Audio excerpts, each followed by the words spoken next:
হয় ৰাজীৱ চক আসলে নিশ্চয়কৈ ক'ব লাগিব আছে যোৱা 10টা দিন যিগৰাকী অভিযুক্ত আসলে অসম আৰক্ষী পৰা পলাই আছিল যিগৰাকী অভিযুক্তক বিচাৰি লুক আউট নটিচ জাৰি কৰা হৈছে যিগৰাকী অভিযুক্তক বিচাৰি দিনে ৰাতিয়ে আৰক্ষীয়ে চলাত কৰিছিল সেইগৰাকী অভিযুক্তই কালি আত্মসমৰ্পণ কৰাৰ পিছতে তেখেতক ডিব্ৰুগড়ৰ এখন বিলাসী হোটেলত তেখেতক নিশা থাকিবলৈ দিয়া হ'ল গতিকে জিমখানাৰ দৰে এখন হোটেলত তেখেতক থাকিবলৈ দিয়া হ'ল যিটো জিমখানা এটা অভিজাত্য ক্লাব আৰু তাৰ লগত থকা যিখন হোটেল এখন অভিজাত হোটেল বুলি আমি সকলোৱে জানো তাৰ যিটো 21 নম্বৰ ৰুমত তেখেতক থাকিবলৈ দিয়া হ'ল এই কথাটোক লৈ আচলতে সকলোৰে মনত সন্দেহ হৈছে আপুনি কোৱাৰ দৰে আচলতে গোটেই বিষয়টো লৈ আৰক্ষীয়ে আচলতে তদন্ত কোন দিশৰে লিছে কোন দিশৰে আচলতে তদন্ত নিছে সেইটো এটা আচলতে ডাঙৰ কথা হৈ পৰিছে কাৰণ তেওঁক আত্মসমৰ্পণ কৰাৰ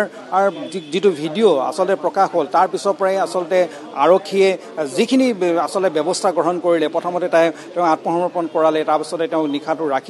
নিশাটো ৰাখি এতিয়া তেখেতক সদৰ থানালৈ লৈ আত্মসমৰ্পণ কৰিলে তাৰপিছত সদৰ থানালৈ লৈ অহা হৈছে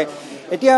গোটেই বিষয়খিনি নিশ্চয় অলপ সন্দেহৰ আওতাত আছে আৰু এতিয়া আমি যিখিনি জানিব পাৰিছোঁ তেখেতক আচলতে কি ধাৰাত আচলতে তেখেতক অভিযুক্ত কৰা হ'ব সেইটো আটাইতকৈ ডাঙৰ কথা হ'ব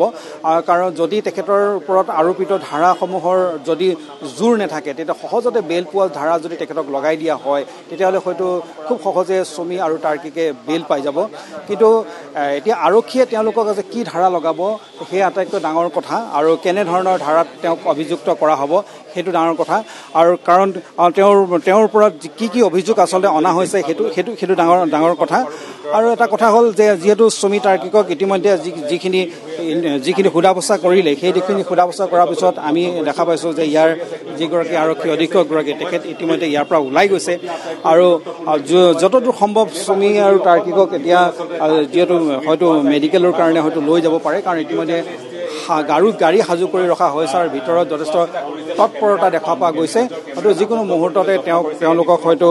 ইয়াৰ পৰা লৈ যোৱা হ'ব মেডিকেল কৰিবলৈ হয়তো লৈ যোৱা হ'ব আৰু যিহেতু পুৱাৰ ভাগতে যেতিয়া তেওঁলোকক ডিব্ৰুগড়লৈ অনা হৈছিল ডিব্ৰুগড় অনাৰ পিছতে আৰক্ষী অধীক্ষকগৰাকীয়ে গোটেই কথাখিনি অৱগত কৰিছিল যে তেওঁলোকক যিহেতু STI যিহেতু অৰ্পণ কৰিছে আৰু তেওঁলোকক সোধা পোছা অব্যাহত ৰাখিছে সেইবাবে